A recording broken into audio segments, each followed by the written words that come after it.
Okay, today we're going to talk about wellness. And by the end of this lesson, you'll be able to finish the above sentence 5 times and be able to say what to you being healthy is, what it means.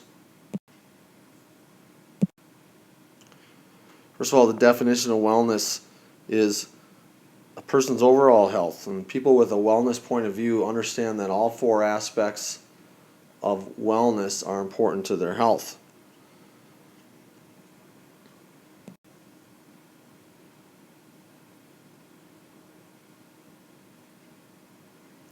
The 4 aspects of wellness make up the characteristics of a healthy person. First characteristic of wellness is physical health. So that's how well your body functions physically. Mental health is how you feel about yourself, how well you cope with the day-to-day issues, and how you cope with stress. Social health is how well you get along with others. And the last one, which is often overlooked, is your emotional health. It's how do you deal with your feelings, how do you express your words, not actions, how do you deal with sadness, accept your strengths and weaknesses. There is a difference between emotional and mental health. And a lot really has to do with mental health being with how your brain works. Your quality of life is your degree of overall satisfaction a person gets from their life, and as we get older, the quality of life is important. As we're younger, we think we can live on the edge, we can maybe run a little dangerously, and as we get older, it starts to catch up with us. We start to perhaps get, if we're eating poorly, we get type 2 diabetes later on, or if you decide you want to be a smoker early on, then you could get some chronic emphysema later in your life. So your degree of satisfaction that you get from your life is the quality of life, and typically your quality of life is important to most people.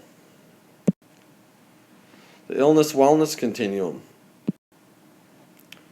On the illness-wellness continuum, it's a gradual progression from ill to well. This doesn't really mean illness doesn't really mean sick. It means how are you feeling. So at any given time during the day, on the continuum, you could be at any point. So let's say you wake up in the morning, everything's going fine. You might be over here. You might be feeling pretty well. Feel good about yourself. Look in the mirror. Hey, you look all right. Right? You get to school. A friend of yours says, "What'd you wear that for?" Right? You might creep your way down to the middle. You have a test. I didn't study for it. Darn. Work your way down a little bit further. You do well on the test. Then you pop your way up to the top again. Let's say you find out that your night's free. Right? Back up there again. Everybody gets home, they say, no, your night's not free. We actually have to go here for a meeting. While mom and dad are at a meeting, you're going to have to do homework.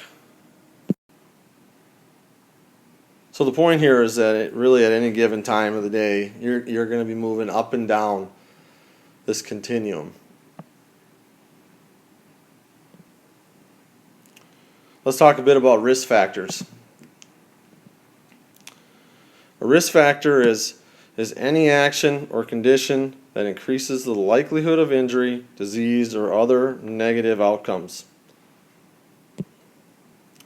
Hereditary risk factors, these are the things that are passed down from parents to their children.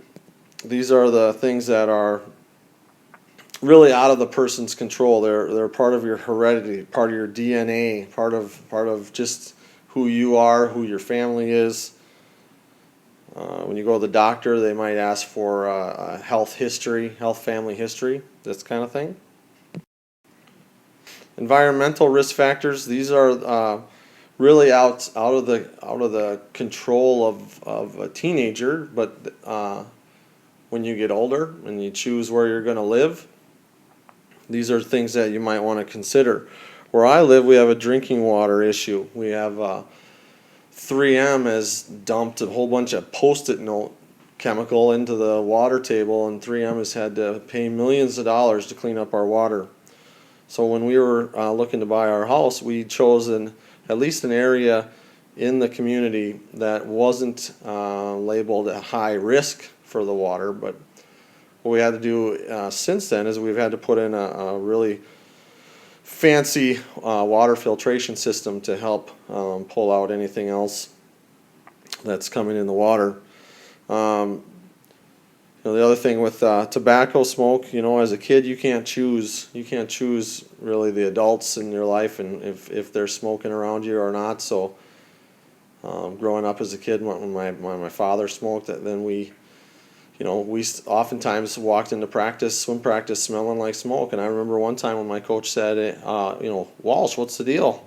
Are you smoking? And then I had to explain, no, there's a smoker in my family. So that's kind of the environmental risk factors. They are controllable to some extent if you are in control of where you live. Behavioral risk factors, these are solely the responsibility of the individual. These are from your own actions, and your decisions. Are you going to smoke? Are you going to wear your seatbelt? Do you choose to eat a high-fat diet, go to McDonald's, Burger King, things like that? The last one is holding in your feelings, and we're going to talk about stress and anxiety and things like that. But these risk factors are truly just yours to control and yours to work on. Make decisions that are going to help you in the long run with that. So, to wrap this up, we're going to have you write down 5 endings to this statement. To you, being healthy means being able to what?